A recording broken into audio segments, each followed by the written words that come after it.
नमस्कार दोस्तों, स्वागत है आपका हमारे पॉडकास्ट इतिहास की गूंज में। आज हम यात्रा करेंगे उस समय में जब ना तो किताबें थीं, ना लिपि थी और ना ही कोई लिखित इतिहास। हाँ, वो काल जहाँ मनुष्य पत्थरों से अपना जीवन बना रहा था। आज का हमारा विषय है प्रागैतिहासिक संस्कृतियाँ और पाषाण काल। देखिए, इतिहासकारों ने मानव सभ्यता को 3 हिस्सों में बांटा है। पहला प्रागइतिहास, दूसरा आद्य इतिहास, तीसरा इतिहास।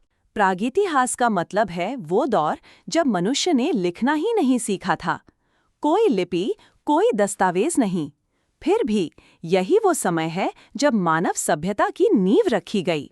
और चूंकि उस समय के ज्यादातर औजार पत्थर के बने होते थे, इसलिए पूरे इस युग को हम पाषाण काल कहते हैं। हाँ, पत्थर के वे हथौड़े, छुरे, कुल्हाड़ियाँ, यही उस काल की पहचान है। तो प्रागैतिहासिक काल में सभी पाषाण युगीन सभ्यताएं आ जाती हैं, चाहे वो यूरोप की हों, अफ्रीका की या भारत की। लेकिन यहाँ एक दिलचस्प मोड़ आता है। जब हम सिंधु सभ्यता की बात करते हैं, तो वहाँ लिपि के स्पष्ट प्रमाण मिलते हैं। लेकिन हम अब तक उसे पढ़ नहीं पाए हैं, है ना? बिल्कुल सही कहा। और वैदिक काल में तो शिक्षा पूरी तरह मौखिक थी। गुरु से शिष्य तक बोलकर पहुंचाई जाती थी। इसलिए सिंधु और वैदिक सभ्यता को प्रागैतिहासिक कहना उचित नहीं होगा। ठीक यहीं पर आद्य इतिहास यानी प्रोटो हिस्ट्री शब्द आता है। इसके अंतर्गत वे धातुकालीन सभ्यताएं आती हैं जिनके बारे में हमारे पास लिखित साक्ष्य तो नहीं, पर वे अवश्य मिलते हैं।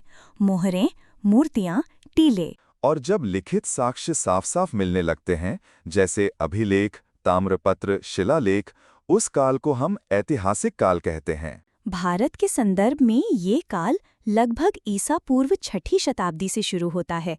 बुद्ध और महावीर का समय, प्राचीन राज्य, चंद्रगुप्त मौर्य, लगभग यहीं से। लेकिन सोचिए, पूरी मानव सभ्यता के इतिहास का केवल 0.001% ही हमारे पास लिखित रूप में है।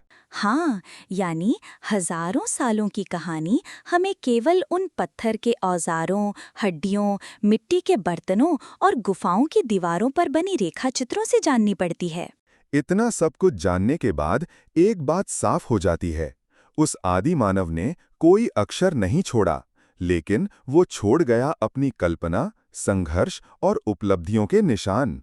और आज हम उन्हीं निशानों को पढ़ते हैं, संग्रहालयों में, खुदाई में और अपनी जड़ों में। तो आज की इस कड़ी में हमने जाना प्रागइतिहास, आद्य इतिहास और इतिहास का अंतर, और पाषाण काल की बुनियादी बातें। अगली बार हम बात करेंगे पाषाण काल के 3 चरणों की, पुरा पाषाण, मध्य पाषाण और नव पाषाण। तब तक के लिए धन्यवाद और बने रहिए इतिहास की गूंज के साथ।